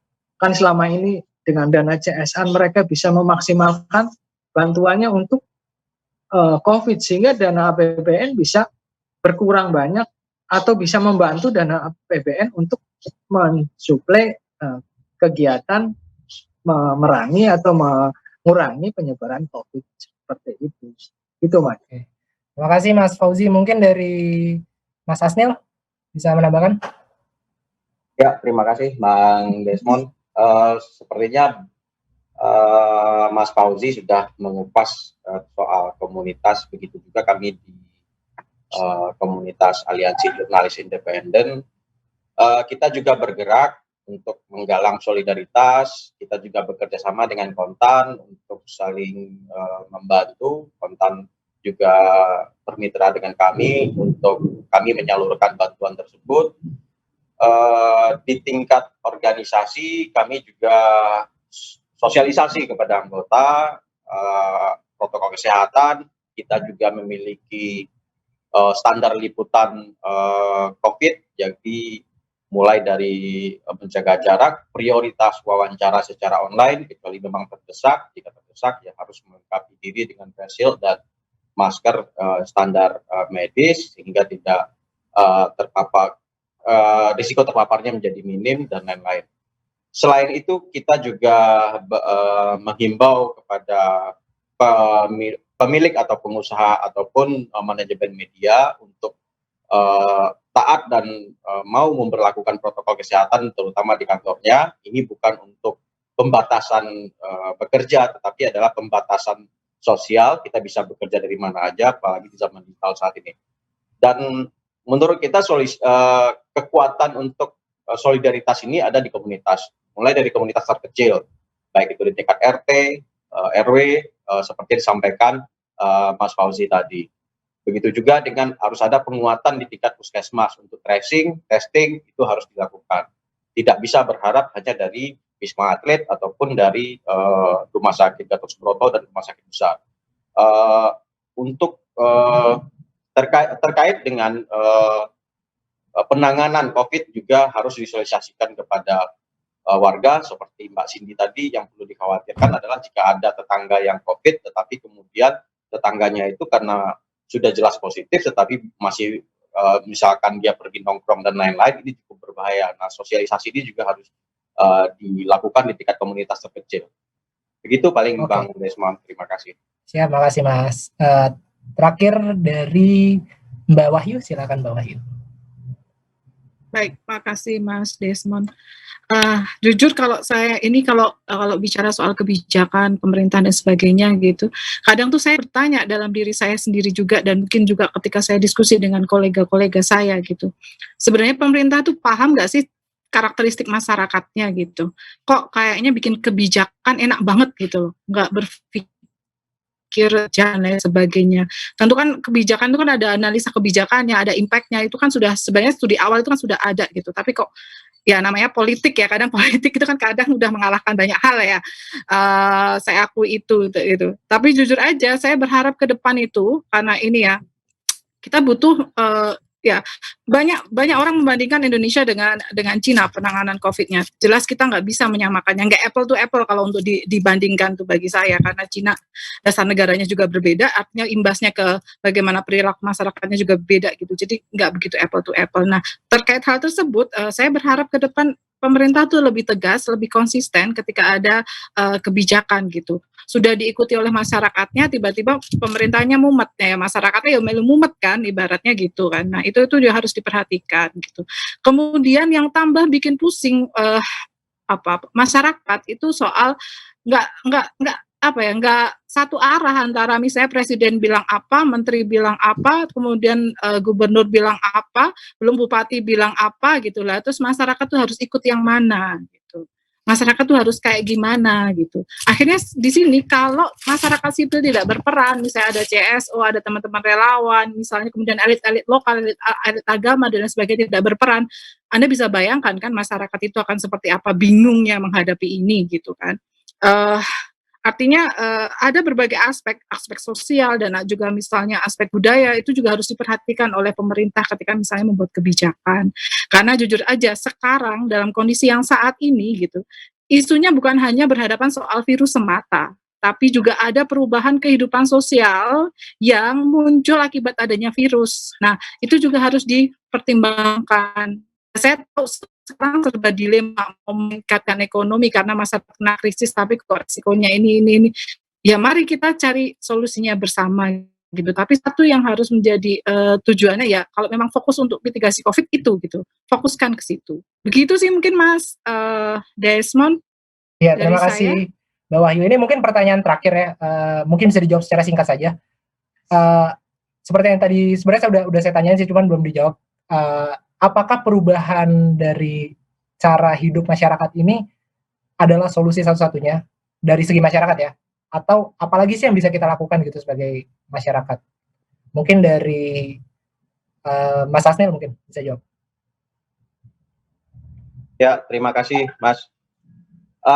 Bukan satu-satunya ya, perubahan perilaku itu bukan satu-satunya cara untuk kita mengatasi COVID ini. Ada banyak harus paralel semuanya ya, mulai dari penelitian untuk obat atau antivirusnya, kemudian gaya hidup, kemudian juga yang tak kalah penting adalah kebijakan dari pemerintah itu sendiri.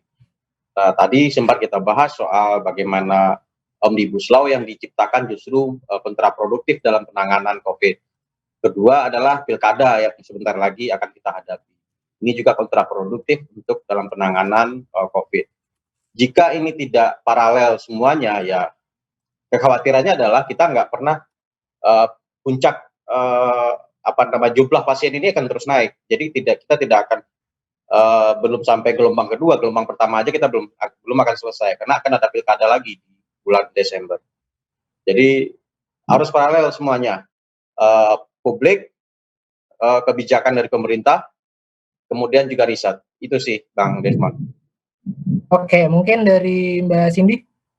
Setuju dengan Mas Asnil tadi bahwa nggak bisa kita menyerahkan ini semua pada perubahan perilaku masyarakat yang akan mengubah situasi COVID-19 ini akan menjadi jauh lebih baik. Tidak, tapi masih banyak sekali upaya-upaya yang harus dilakukan dari pemerintah juga, soal riset, soal vaksin COVID-19 yang sekarang sedang diusahakan oleh pemerintah, ya itu harus dipercepat, tapi harus hati-hati juga supaya yang diberikan adalah efektif dan juga optimal untuk bisa mengatasi pandemi COVID-19. Kebijakan-kebijakan harus didasarkan pada bagaimana kita menghadapi atau mengatasi pandemi COVID-19 ini, yang kemudian nanti pada saat ketika ini sudah diatasi, maka soal ekonomi, soal sosial akan mengikuti. Core-nya dulu yang harus dibenahi. Kemudian juga 3T, testing, kemudian treatment, dan juga tracing, itu harus juga digalakkan.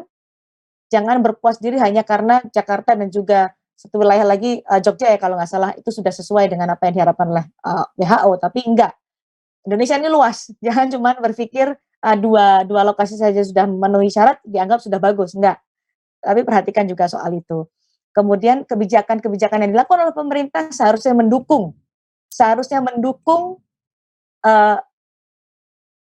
penanganan COVID-19 di Indonesia. Yang harus ditahan ya ditahanlah kebijakan-kebijakan itu yang harus dikeluarkan pada saat prioritas, ya itulah prioritasnya. Jadi jangan sampai menimbulkan pro dan kontra yang akhirnya membuat orang turun ke jalan, membuat orang akhirnya bingung dengan apa yang harus dilakukan karena juklak dan juga juknisnya juga belum jelas. Itu Mas Desmond. Oke, Mbak Wahyu mungkin? Oke, baik, terima kasih Mas Desmond. Kalau perubahan perilaku tuh saya jadi ingat ketika pemerintah nyebutin new normal itu saya sangat menyayangkan sekali ya, pasca itu kan kemudian boom lagi angkanya gitu, bahwa kelingkungan kita berubah dengan adanya COVID, iya gitu, dan perubahan itu menuntut masyarakat untuk melakukan adaptasi, itu iya gitu. Kalau nggak adaptasi ya masyarakat bisa stres sendiri, masyarakat bisa ada berbagai social disruption yang terjadi gitu kan. Tapi bahwa yang harus dipahami ke depan adalah kita harus satu visi dulu deh, satu visi, satu misi. Tujuan kita apa? Oke, mengurangi risiko terkena misalnya COVID-19 gitu. Ya udah, masyarakat dan semua stakeholder harus bersama menuju ke situ gitu. Jadi harus satu visi, ibaratnya satu jalan. Ya udah, kita harus fight bersama gitu loh. Karena ini persoalan bersama, bukan persoalan individu semata gitu. Jadi kalau ngatasin ini ya aksi bersama. Itu sih mungkin dari saya Mas Desmond. Oke, terima kasih Mbak Wahyu. Ini terakhir, belum terakhir nih. Ini Mas Fauzi, gimana Mas Fauzi? Ya, barangkali saya sependapat dengan teman-teman bahwa gaya hidup hanya menjadi salah satu faktor untuk mengurangi penyebaran COVID. Tapi hal yang lain menjadi prioritas bagaimana kita melakukan penyebaran COVID ini secara masif bisa dilakukan oleh pemerintah dan masyarakat, yaitu dengan kebijakan yang fokus dari pemerintah, kemudian kerjasama, termasuk adalah evaluasi dan pengawasan dari kebijakan itu sendiri. Karena saya melihat kebijakan yang ada tidak dievaluasi dengan menyeluruh, tidak dilakukan pengawasan secara efektif, sehingga masyarakat itu tidak peduli. Karena tidak ada tidak ada imbas yang signifikan kepada masyarakat. Jadi pengawasan juga menjadi hal yang penting buat kita sejauh mana efektivitas dari program pemerintah dan masyarakat untuk mengurangi menurunnya penyebaran COVID ini. Saya kira sih seperti itu, Mas. Oke, terima kasih Mas Fauzi. Ini terakhir, Dr. Tirta, mungkin apalagi sih yang bisa dilakukan oleh masyarakat nih? Kalau bagi masyarakat tuh saya lakukan pertama adalah pasrah, Mas. Saya cuma bilang pasrah. Kenapa saya bilang pasrah? Kita kan orang lapangan ya. Ya kan, saya baca berita seminggu terakhir, satu, Indonesia ranking 1 negara paling ribet untuk berbisnis karena kendala COVID. Indonesia negara nomor 6 utang banyak di dunia. Indonesia berpotensi tahun depan akan menjadi negara berpenghasilan rendah. Indonesia nomor 1 COVID. Wow, mantap Mas. Indonesia adalah negara nomor 1 yang tesnya paling dikit. Kita pengharganya mantap Mas. Jadi kalau buat rakyat sih yang pertama pasrah, karena kita bentar lagi akan kena imbas dari badai El Nina ya. Yang jadi mungkin ada banjir. Jadi bayangin sudah banjir, nggak dapat makan, COVID, pengungsi nggak jaga jarak. Jadi nggak apa-apa lah, pasrah. Terus yang kedua adalah masyarakat yang kita bisa lakuin, tolong yang kaya raya, harapannya yang mampu lah, kita bawa masker selalu berlebih. Jadi kalau misal ada teman kita nggak pakai masker, jangan diviralin, kasih. Ada orang nggak bisa makan, kasih. Ada orang nggak bisa beli masker, kasih. Jadi kita tuh simple, tepos liro, kayak tahun 45, ada orang nggak bisa ngapa-ngapain, gak usah jadi social justice warrior yang apa-apa harus kita permalukan orang hanya demi dapat konten gitu. Kita kasih aja udah, itu akan menjadi tamparan keras bagi penguasa ketika rakyatnya bersatu menerapkan sila ketiga lebih bagus daripada mereka. Terus apa yang dilakukan rakyat? Nomor 3, mending kita matiin aja berita-berita negatif. Kan lihat itu koran-koran, saya ingat berita 8 September, 8 koran fotonya kuburan Pondok Rangon. Itu apa enggak? Orang mumet ya. Udah di rumah aja, work from home, gaji dipotong, lihat fotonya kuburan.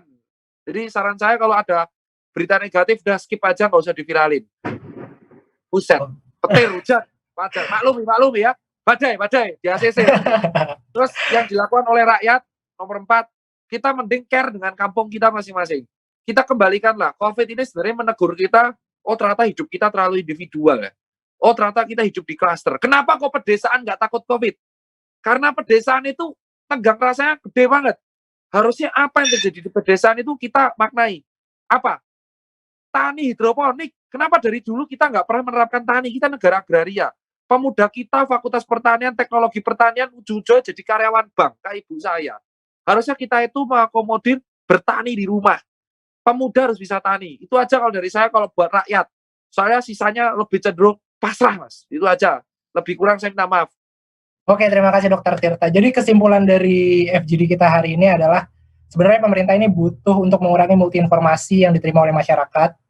Jadi perlu adanya sumber informasi yang satu pintu, channel-channel dalam menyebarkan informasi dan distribusi informasi harus tepat sampai sasaran kepada masyarakatnya. Untuk birokrasi juga perlu untuk dipermudah bagi mereka yang ingin mengakses atau berobat COVID itu harus diberikan informasi lebih, dan untuk mereka yang ingin membantu juga difasilitasi oleh pemerintah bagaimana cara agar bisa sesuai dengan regulasi dan aturan-aturan yang ada. Intinya jangan sampai membuat masyarakat ini bingung dengan adanya COVID-19 ini, dan sebagai masyarakat kita juga jangan berhenti untuk tetap membantu yang lain, salah satunya adalah dengan cara memberikan masker kepada yang lain. Mungkin itu saja dari saya, Desmond Saragi. Mungkin dari Mas Andri atau panitia yang lain ada yang ingin memberikan statement?